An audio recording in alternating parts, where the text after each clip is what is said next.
জয় শ্রীকৃষ্ণ। সকল ভক্তবৃন্দের চরণধূলি মাথায় নিয়ে আজ বর্ণনা করতে চলেছি ভক্তিযোগ।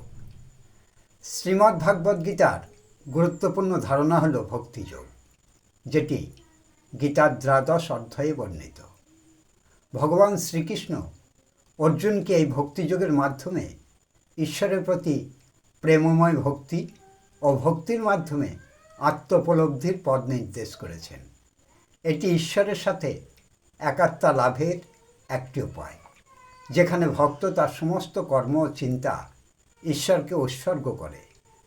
ভক্তিযোগে ঈশ্বরের প্রতি প্রেম ও ভক্তি স্থাপিত হয়, যাতে ভক্ত ঈশ্বরের সান্নিধ্য লাভ করে। ভক্তির 9টি প্রক্রিয়া রয়েছে, যা নবদা ভক্তি নামে পরিচিত।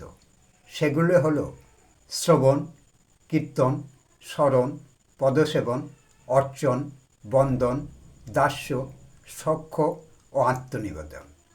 আর এই নবদা ভক্তি থেকেই ভক্ত মুক্তি লাভ করে। জয় শ্রীকৃষ্ণ।